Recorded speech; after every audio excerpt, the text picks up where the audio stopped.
Welcome to another Lore You Should Know. I am Greg Tito, and I'm joined by Mr. Chris Perkins.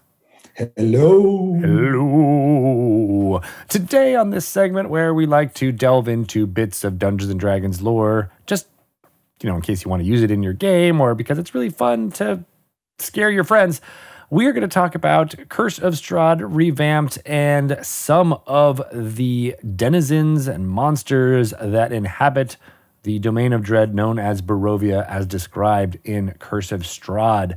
We've talked a lot about, the vampire villain as well as a lot of the themes around gothic horror. And some of those come to life in some of the monsters that player characters might experience in Barovia. True. And a deliberate effort was made to shine the spotlight on monsters that sort of scratch that universal monster itch or feel like sort of came from an older time, or sort of embody some classic horror trope. Yeah, and like classic horror, there's needs to be moments along the way before you get to the climax of, potentially contending with Strad himself. You're going to meet his denizens, maybe some lieutenants, maybe some people who have nothing to do with him are just evil in their own right. But it all is kind of setting the stage for that showdown at the end. Correct. And so, some of the low-hanging fruit, of course, is just going for developing things that were in the original Ravenloft adventure.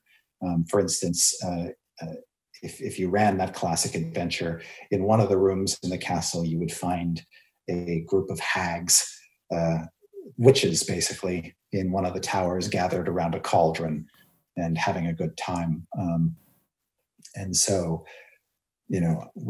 with Curse of Strad, we said, okay, well, we're going to make sort of Barovian witches a thing that we can play with and maybe have them show up in a couple other places. Another monster that appeared in the original adventure was this idea of the Strad Zombie, which is a special kind of zombie that Strad himself creates. Because in addition to being a vampire, Strad is also a practicing necromancer.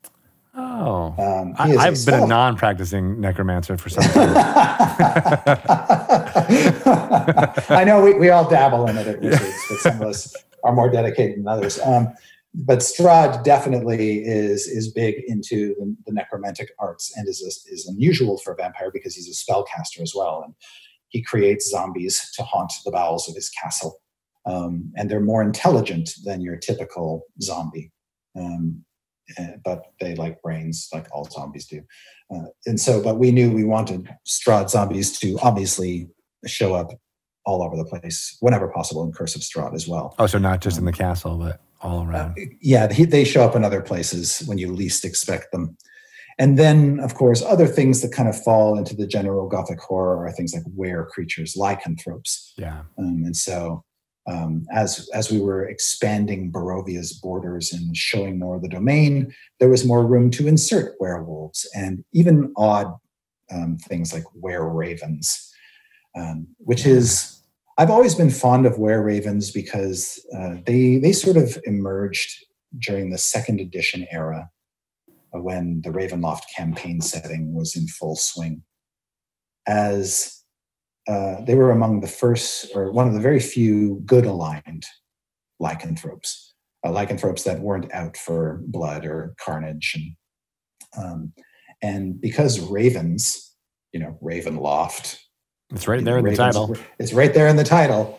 It seemed like we could do a lot with ravens, and there are a lot of superstitions and myths about ravens, like do they collect the souls of the dead and things like that. And, the idea of these monsters that exist in Strad's domain but are actually at odds with him, doing things against his wishes, and the fact that they're were-ravens means, hey, they can sort of hide themselves, disguise themselves. Fly among normal ravens, serve as spies and agents of good and things like that. There was a lot we could play with there. Yeah. How did that come about? How did the idea that were-ravens, which they're dark, they've got black feathers, all of the hallmarks of being evil, even that old idea of, Alfred Hitchcock, the birds. Like, the birds are not necessarily thought of as good creatures, especially ones with that dark coloration. So what was that in the original Ravenloft adventure, that they were this force for good? So were-ravens did not appear in the original Ravenloft adventure. They first appeared as a new lycanthrope in the Ravenloft campaign settings of second edition. Like when we did a Ravenloft monstrous compendium in second edition. That was basically just a collection of horror-themed monsters, and the were-ravens appeared there. I think the reason that they were painted as good was simply because we wanted more good-aligned lycanthropes. At that point in time, we had the were-bear. That was like the only good-aligned lycanthrope in the game, and we had so many other evil ones. Were-rats, were-tigers, were-wolves, were-panthers, were-everything you can imagine. Shark wares. So were-sharks was a thing, yes. We had were-sharks. Okay, well that makes sense. But I've always been fond of were-ravens, and so it was really my mission to try to get them into Curse of Strahd and have them there because the characters could find themselves just surrounded by enemies everywhere.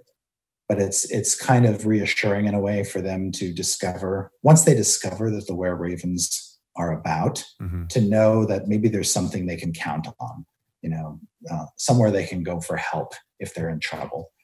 And that's kind of what we use the were-ravens for. They're like a secret society in Barovia that is a secret society that the characters could get behind. That makes sense. You don't want everyone to be creepy and non-helpful. You need some allies. Right. Yes. And in a realm that's ruled by a vampire, the secret societies are the good ones. Right? Yeah. Those are the good guys who are trying to stay under the vampire's radar. How do the Vastani fit into all this? That's a very good question. So in the original Ravenloft adventure, which was released in 1983, Vastani, that name hadn't really come into play yet. The figures you meet in the adventure are just called gypsies.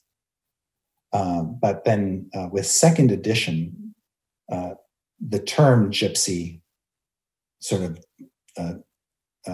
went away for obvious reasons. Yeah, it's known as a slur against the Roman peoples, and we removed that. Exactly. And so with second edition, there was a D&D analog created, which was the Vastani. They still held to a lot of they clung to a lot of the same characteristics in a lot of ways. They're obviously nomadic. They move about in wagons often. They're tight-knit groups, generally kind of small and scattered. So the Vastani really sort of came to life in second edition and were a popular. They became kind of synonymous with the Ravenloft campaign setting. Part of their charm or appeal was that, unlike any other creature, Vastani can move freely through the mists of Ravenloft and go from one domain to another. So from a practical point of view, if the characters really wanted to get around or get away, they either wanted to be Vastani or they wanted to make some deal with Vastani so that they could get out of one domain and enter another. That flexibility made the Vastani very handy as a narrative device, both for getting characters into a domain of dread, but also giving them a way of escape if necessary. That makes sense. Now, do they operate within Barovia? Do they have settlements there? Settlements insofar as temporary camps, yes. Like in the original Ravenloft adventure, there was a gypsy camp next to a lake or a river, and that evolved in later adventures to the Vastani camp. And in Curse of Strahd, it is a Vastani camp where you encounter Madame Ava, this Vastani woman who's very good at card readings, who sort of sets the characters on a path on a collision course with Strad, and gives them a card reading that tells them where they need to go and what they need to find in order to prevail in a conflict with him. So that's that idea of the Vastani fortune teller was in the original adventure and survives in the Curse of Strad adventure as a narrative device to sort of set the characters on their path. Now, one of the great things about Vastani is their paths have broadened over the years so that they can travel literally almost anywhere in the planar cosmology. You can find them on different planes, not just in the Shadowfell and such. They're basically they're like D&D's equivalent of planeswalkers, right? They just sort of move around here, there, and everywhere. So and they even use cards to great effect. It's kind of weird that way. That sort of works out. That's pretty cool. All right, so they might be used as a guide or as a perhaps an inciting incident, as with Madame Ava. But if you need help, yes. And like any human people, they run the full range of sort of emotions or alignments. You can encounter good ones, you can encounter bad ones. You can encounter some that walk the line in between. There are Vastani who are opposed to Strad. There are Vastani who are in cahoots with Strad. It's same is true for Barovians. You find good ones, you find bad ones.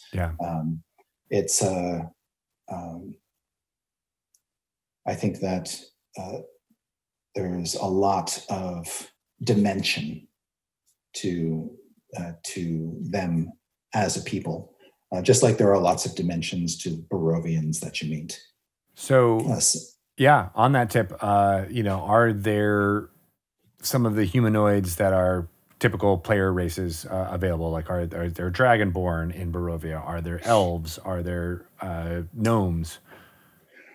In the original adventure, because it was so kind of rooted in sort of this Eastern European sensibility, I think the impression was there was probably not a lot of diversity there. But one of the things we wanted to make sure we were conscious of in Curse of Strad was sort of clinging to this idea that because Strad is a conqueror and he sort of swept across many lands, and that the people of Barovia would be quite mixed, that they would have come from all over or have been driven from other places into Barovia and kind of settled there. And so you would get a very wide-ranging palette of what you'd find there, not just humans, but also non-humans, more fantastical races like tieflings and elves and halflings that we would expect to find them in the Barovian population.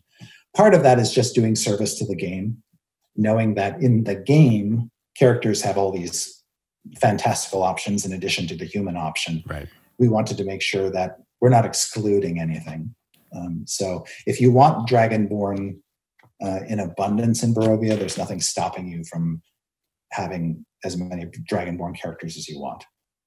You can palette swap pretty easily with the NPCs that are there. Yeah, that makes sense. Exactly. Barovian is not a thing we. It's not synonymous for human. It's just you live in Barovia, you're a Barovian. You could be a Barovian halfling or a Barovian dwarf or whatever. Makes sense. Okay. Yeah. There are some other monsters that are not necessarily unique to Barovia, but you're likely to encounter. So what are some of those? I think you mentioned the what's happening at the winery. Yeah. So the winery has it's run by a family, the Martikovs. They have a secret, which I won't spoil, but they are beset by creatures that are sort of native to the wild forests of Barovia, which are things like wolves and blights. Blights, of course, are creatures from the monster manual. They're malevolent plant monsters. They range in size from small twig blights, which are like little stick monsters, kind of creepy, Blair Witchy kind of looking things, to the more human-like needle-covered blights who hide themselves well in coniferous forests and who kind of look like walking zombies, but they're basically covered with pine needles that they can fling. So they're a threat. I always think Outside, of creepy scarecrows too when I think of scarecrows do appear in Barovia. There's some scarecrows that guard the lair of a hag named Baba Lasaga, who in Curse of Strad was basically is framed as Strad's former midwife, the woman who sort of gave birth to him. Oh, I see. She haunts a swamp that's guarded by scarecrows, and she walks around she basically lives in a walking hut. Which is, of course, a nod to the mythology of Baba Yaga and hags walking around in chicken-footed huts and things like that. I love that. So, I mean, just to clarify, scarecrows in that situation, how are they constructs? Yeah. Yeah. A scarecrow in D&D is a construct made using the soul of a murderer. Oh. So all those fun scarecrows I see are actually dressed in flannel shirts. They're actually animated by the souls of murderers. Great. Thanks, Chris. That makes me feel better. So they're generally pretty bad. Oh, that's terrible. Now there are a few surprises in Curse of Strad, like the Chucky the Chucky analog, which is the animated doll. Yes. And basically lives in the form of the sort of animated puppet boy. Which you used to great effect in your weekly show. Yeah, I was fond of him. Yeah, and I mean, another thing that we wanted to deal with was when we were fleshing out the village of Kresk, which is the most remote and far flung of the villages. We really kind of we're dealing with two things. One, the Bride of Frankenstein idea of the golem, and then two, the island of Dr. Moreau idea, which is the experimenter on people. The idea of combining people with beasts, not in the same way that lycanthropy does that, where you're seeing like two sides of the same person. No, this is actually science gone wrong. This is an endeavor to make something new out of two separate things, the horrific hybrid, and wrestling with the horror of that. It's like this is here we have the concept or the commedia tragic concept of the creature that should never be, but is. And then because it is, what is it and how do you deal with it and how does it cope with its existence? I think that's a thing that we wrestle with, like when science goes too far, how far can science go before it becomes obscene? And then when something is created, what are its rights? What is it entitled to? Is it entitled to freedom? And then, how do you as a player character feel when you come across these creatures that have been made and they're all locked up in an asylum? It's like, is that right? Should we let this stand? It's horrifying, really. And dealing with that horror, I think, is, of course, what this adventure is all about. Yeah, and you present a lot of different avenues for that type of moral quandary where, and that's at the root of all horror in some ways, and it's some of the reasons why it is so fascinating as a literary genre, in that it is on its surface very visceral and emotional, but it can hide beneath that exterior, like as you said, I think in interviews before, showing a mirror to us, to humans, and what we are capable of and what we can do. And those can be really great themes to explore.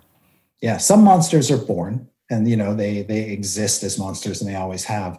But I think Gothic horror deals with monsters that are created. Yeah.